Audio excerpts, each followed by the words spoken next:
Good day, I am Sachi Sabial and today I will be presenting the case of McLaughlin versus Court of Appeals. This case comes up from the contract of conditional sale of real property between petitioner Louisa F. McLaughlin and private respondent Ramon Flores. Paragraph 1 of the deed of conditional sale fixed the total purchase price of 140,000 pesos payable as follows: A. 26,550 pesos upon the execution of the deed, and B. the balance of 113,450 pesos to be paid not later than May 31, 1977. The parties also agreed that the balance shall bear interest at the rate of 1% per month to commence from December 1, 1976 until the full purchase price was paid. On June 19, 1979, petitioner filed a complaint in the Court of First Instance of Rizal, civil case number 33573, for the rescission of the deed of conditional sale due to the failure of private respondent to pay the balance due on May 31, 1977. To start off, we'll discuss the brief background of the said case. On December 27, 1979, the parties submitted a compromise agreement on the basis of which the court rendered a decision on January 22, 1980. In said compromise agreement, private respondent acknowledged his indebtedness to petitioner under the deed of conditional sale in the amount of 119,050 pesos .71 cents, and the parties agreed that said amount would be payable as follows: A. 50,000 pesos upon signing of the agreement, and B. the balance of 69,059.71 pesos in two equal installments on June 30, 1980 and December 31, 1980. As agreed upon, private respondent paid 50,000 pesos upon the signing of the agreement, and in addition, he also paid an escalation cost of 25,000 pesos. Under paragraph 3 of the compromise agreement, private respondent agreed to pay 1,000 pesos monthly rental beginning December 5, 1979 until the obligation is duly paid for the use of the property subject matter of the deed of conditional sale. On October 15, 1980, petitioner wrote to private respondent demanding that the latter pay the balance of 69,059.71 pesos on or before October 31, 1980. This demand included not only the installment due on June 30, 1980, but also the installment due on December 31, 1980. Private respondent states on page 14 of his brief that on November 3, 1980, the first working day of said month, he tendered payment to petitioner, but this was refused acceptance by petitioner. However, this does not appear in the decision of the Court of Appeals. On November 17, 1980, private respondent filed a motion for reconsideration tendering at the same time a Pacific Banking Corporation certified manager's check in the amount of 76,059.71 pesos payable to the order of petitioner and covering the entire obligation, including the installment due on December 31, 1980. However, the trial court denied the motion for reconsideration in an order dated November 21, 1980 and issued the writ of execution on November 25, 1980. In an order dated November 27, 1980, the trial court granted petitioner's ex parte motion for clarification of the order of execution rescinding the deed of conditional sale of real property.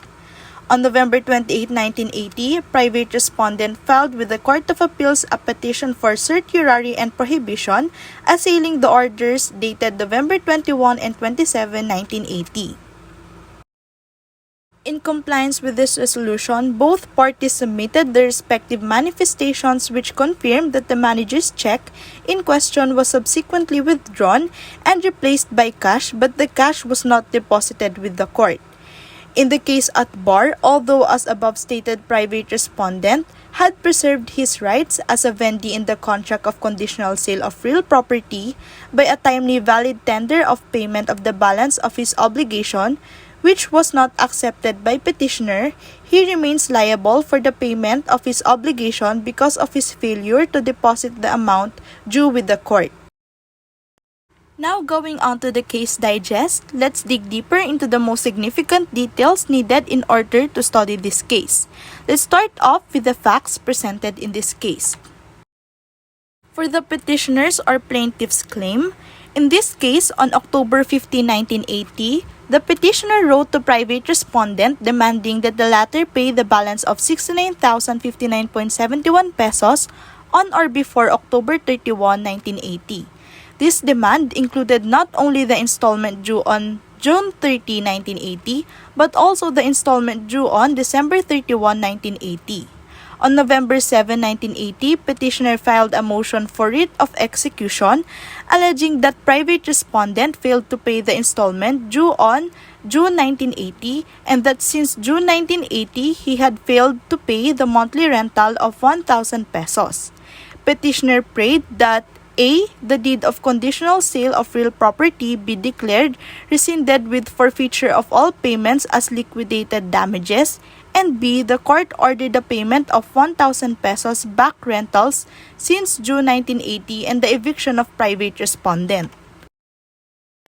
Second, the respondent's or defendant's claim. According to the main theory of the defense, it was said that on October 30, 1980, private respondent sent a letter to petitioner signifying his willingness and intention to pay the full balance of 69,059.71 pesos and at the same time demanding to see the certificate of title of the property and the tax payment receipts.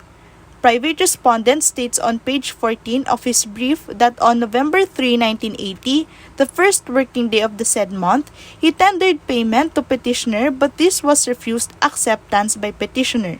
Private respondent filed a motion for reconsideration tendering at the same time a Pacific Banking Corporation certified manager's check in the amount of 76,059.71 pesos payable to the order of petitioner and covering the entire obligation, including the installment due on December 31, 1980. For the third one, we have the decisions of the lower courts, which also plays a huge part in every case. In the Court of Appeals, it was granted that the petition for certiorari and the orders or respondent court, dated November 21 and 27, both 1980, are hereby nullified and set aside, and respondent judge is ordered to order petitioner to accept private respondent's Pacific Banking Corporation certified manager's check number MCA 000311, dated November 17, 1980, in the amount of 76,059.71 in full settlement of private respondent's obligation, or another check of equivalent kind and value, the earlier check having become stale. Now, what is the real issue we're trying to figure out here? That is whether or not the private respondent was still obligated to pay his obligation despite a timely valid tender of payment of the balance of his obligation that was not accepted by the petitioner herein.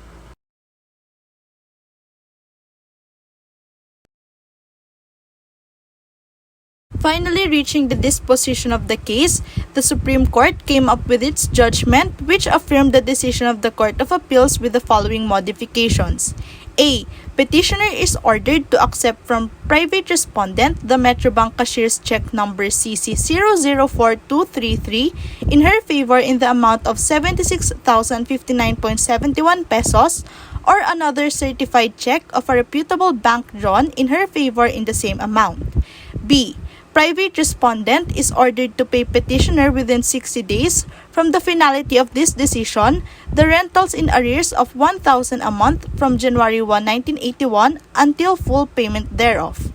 And C. Petitioner is ordered to execute a deed of absolute sale in favor of private respondent over the real property in question upon full payment of the amounts as provided in paragraphs A and B above. Reaching the end, we have the dictum, which is a remark, statement, or observation of a judge that is not a necessary part of the legal reasoning needed to reach the decision in a case. A According to the case, the general rule is that the rescission will not be permitted for a minor or insignificant breach of the contract, but only for breaches that are significant and fundamental enough to defeat the party's purpose in entering into the agreement. It is the accepted practice in business to consider a cashier's or manager's check as cash, and that upon certification of a check, it is equivalent to its acceptance, Section 187 Negotiable Instrument Law, and the funds are thereby transferred to the credit of the creditor, Araneta v. Tuason 49 OG page 59. According to Article 1256 of the Civil Code of the Philippines, if the creditor to whom a payment tender has been made refuses to accept it without just cause, the debtor shall be released from responsibility by consignment of the things or sum due, and that consignment alone shall produce the same effect in the 5 cases enumerated therein. Article 1257 provides that in order that the consignation of the thing or sum due may release the obligor, it must first be announced to the persons interested in the fulfillment of the obligation. And Article 1258 provides that consignation shall be made by depositing the thing or sum due at the disposal of the judicial authority, and that the interested parties shall also be notified thereof. With these statements, the court was able to come up with a final decision made following the laws and presented facts. That's it for my presentation of the case McLaughlin and Court of Appeals. Thank you so much for listening, and I hope you understood the case. Again, this has been Zasha Isabial, and thank you.